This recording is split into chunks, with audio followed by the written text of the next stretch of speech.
जी अस्सलाम वालेकुम अज़ीज़ तलबा।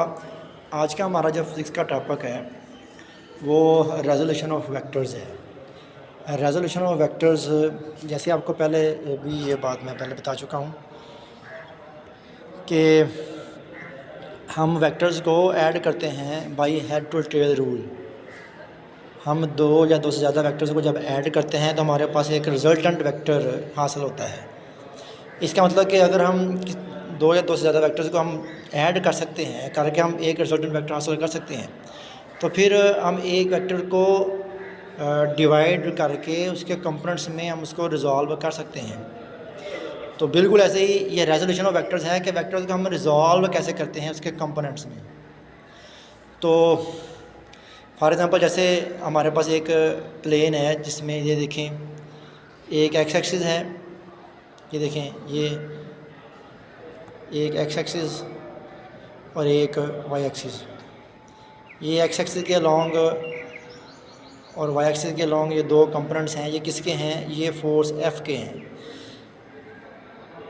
अब ये समझ लें, ये कह लें कि हमारे पास एक फोर्स का एक वेक्टर है जो प्लेन में है, ये वाला। इस वेक्टर को के ऊपर अगर हम ये देखें, इसमें लिखा ना बीम ऑफ लाइट, अगर हम इसके ऊपर रोशनी यहाँ से रोशनी डालें ना, ऊपर से रोशनी डाल लें इसके ऊपर, तो इस फोर्स का ये जो वेक्टर है ना एफ़, इसका साया बनेगा अलोंग एक्स एक्सिस जिसको हम कहेंगे एफ एक्स। लेकिन जब इसी रोशनी को हम लेके आएंगे इस साइड पे जब लेके आएंगे तो फिर इसी वेक्टर का साया बनेगा इस साइड पे, ये वाला जिसे आप एफ़ वाई कहेंगे। तो ये कह लें कि एफ़ एक्स और एफ़ वाई ये दोनों फोर्स एफ़ जो वेक्टर है उसके कंपोनेंट्स हैं, और ये कंपोनेंट्स हमेशा आपस में परपेंडिकुलर होते हैं। क्या होते हैं? परपेंडिकुलर होते हैं। आप ये कह सकते हैं, जैसे कि देखें ये वाली लाइन है कि ये जो कंपोनेंट्स हैं ये आपस में क्या होते हैं? परपेंडिकुलर होते हैं। ये परपेंडिकुलर कंपोनेंट्स होंगे। ये क्या होंगे आपस में? ये परपेंडिकुलर कंपोनेंट्स हैं, और इनको हम फोर्स एफ़ जो है इसके कंपोनेंट्स कहते हैं।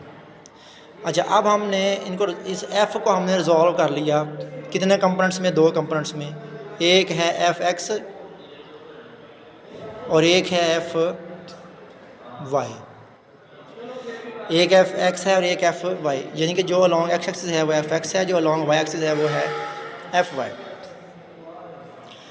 आप ये भी कह सकते हैं कि जो कंपोनेंट्स हैं ना, कंपोनेंट्स किसी वेक्टर की, वो उसकी इफ़ेक्टिव वैल्यू होती है। ये देखें, ये ग्रीन जो है ना बॉक्स, सॉरी येलो बॉक्स, इसमें बाकायदा लिखा हुआ है। अच्छा, अब जब हमारे पास ये आ जाएगी एक रेक्टेंगल की फॉर्म में, हमारे पास ये आ जाएगी ये वाली चीज़। ये देखें, ये एक रेक्टेंगल है, जैसे ये देखें, ये एक पूरी रेक्टेंगल है जिसमें ये ओ है, ये सी है, ये ए है। अब आप ये एंगल है थीटा। आप इसी रेक्टेंगल को अगर आप देखेंगे तो इस रेक्टेंगल से जब आप कॉस थीटा लेंगे, ये वाली चीज़, तो कॉस थीटा क्या होता है? कॉस थीटा होता है ओ ए बटा ओ सी। ओ ए बटा ओ सी, ये कॉस थीटा को हम इस तरह इस रेशो में लिखते हैं। फिर देखें, ओ ए किसके बराबर है? एफ़ एक्स के। हमने एफ़ एक्स लिख दिया, देखें ये वाला ऊपर। और ओ सी किसके बराबर है? ये वाली चीज़, ये सिंपल एफ़ के बराबर है, हमने बटे में एफ़ लिख दिया। तो हमारे पास कॉस थीटा किसके बराबर आ गया? एफ़ एक्स बटा एफ़ के, एफ़ एक्स बटा एफ़ के। अब जब हम इसमें से एफ़ एक्स की वैल्यू निकालेंगे तो ये नीचे वाला एफ़ चला जाएगा उधर, इधर आ जाएगा, तो ये हमारे पास आ जाएगा एफ़ एक्स बराबर एफ़ कॉस थीटा।